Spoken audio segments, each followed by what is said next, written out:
À tes résolutions répondra le succès et sur tes sentiers brillera la lumière. Job 22, verset 28. Bienvenue dans ce 12h30 et merci de toujours nous préférer pour vous informer à toutes et à tous. Bonjour. Le président de l'Assemblée nationale, Louis Vlavonou, était hier après-midi sur le chantier de construction du marché Wando. Le président et son cortège, sous la conduite du chef des projets de construction des marchés urbains à la CIRAT, Société d'infrastructures routières et de l'aménagement du territoire, visitent plusieurs compartiments du chantier. Ce que j'ai vu est extraordinaire et je tiens à saluer le président Patrice Talon pour sa vision pour Porte Novo, a-t-il affirmé. Il a également félicité le chef projet pour son invitation, car domicilié à quelques mètres du marché Wando, il n'a jamais eu l'occasion de visiter et de constater par lui-même l'ampleur des projets. D'un coût global de 23 milliards de francs CFA, le marché urbain de Wando s'étend sur 3 hectares 5. C'est le plus grand des marchés construits dans notre pays, le Bénin. Et puis la Commission électorale nationale autonome, Sénat et l'Institut international pour la démocratie et l'assistance électorale, avec l'appui de la coopération canadienne, ont lancé un atelier de renforcement des capacités sur la protection des élections. C'était hier à Cotonou avec la participation d'environ 162 personnes issues des cadres de l'OGE, organe de gestion des élections.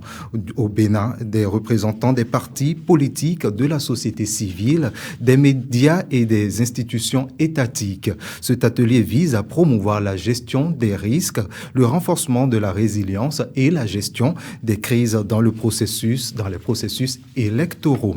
On parle ecclésial dans ce flash. Grandir dans la foi, c'est aller au-delà des simples pratiques religieuses. La maturité spirituelle, un chemin exigeant mais essentiel, interpelle aujourd'hui les croyants. Entre engagement personnel, discipline spirituelle et fruits visibles dans la vie, la question reste posée. Comment atteindre cette maturité spirituelle? Réponse avec le pasteur Cosme Bodobé à travers donc cet élément. Maturité spirituelle est chose très capitale pour la vie spirituelle d'un homme. Parce que quand on n'est pas mature, c'est un grand problème. Tout comme dans la chair, si on a un enfant qui ne grandit pas, cet enfant a un problème dans le foyer, dans la société. Donc, la maturité est chose importante pour la vie spirituelle d'un homme. Alors, pour voir, pour expérimenter et pour pouvoir mieux expliquer ce qu'on appelle la maturité spirituelle, il faut nécessairement 4 principes et 4 étapes qui sont recevoir, et donner, demander et refuser. Et puis en interactualité en Côte d'Ivoire, le dépôt des dossiers de candidature pour la présidentielle est clôturé. En effet, les prétendants à la présidentielle du 25 octobre prochain avaient jusqu'à ce mercredi 27 août à minuit pour faire acte de candidature auprès de la Commission électorale indépendante CEI. À l'issue du processus qui vient de s'achever, plus de 50 dossiers ont été déposés au siège de l'instance. On y retrouve évidemment ceux des candidats investis pour les principales formations politiques ivoiriennes, comme le président sortant Alassane Dramane Ouattara pour le Rassemblement des Oufouettistes pour la démocratie et la paix, le parti au pouvoir, l'ancien Premier ministre Pascal Afine-Guesson pour le Front populaire ivoirien ou encore l'ex-première dame Simone Eiver pour le mouvement des générations capables. De leur côté, les directions du Parti démocrate de la Côte d'Ivoire et du Parti des peuples africains Côte d'Ivoire ont déposé eux aussi les dossiers de Tidiane Thiam et de l'ancien président Laurent Gbagbo. La commission électorale ivoirienne a maintenant 3 jours pour transmettre tous les dossiers dossier au Conseil constitutionnel. À son tour, le dit Conseil devra établir la liste définitive des candidats avant le 10 septembre 2025.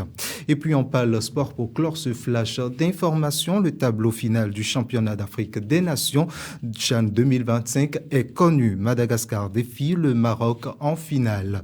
Les deux équipes ont terminé deuxième de leur groupe à l'issue du premier tour. Madagascar a bouclé, elle, cette phase avec 7 points alors que le Maroc a comptabilisé 9 points. Au second tour, les Baréas ont dû passer les prolongations aussi bien en quart de finale qu'en demi-finale.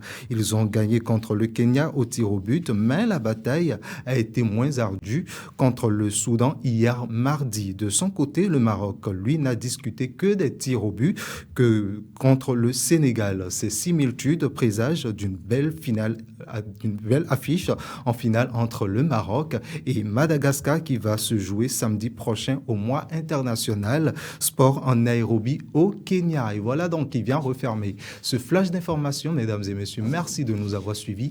N'oubliez pas de vous abonner sur nos canaux digitaux, YouTube, Facebook, TikTok. Et on se retrouve demain. Plaisir, Dieu vous bénisse.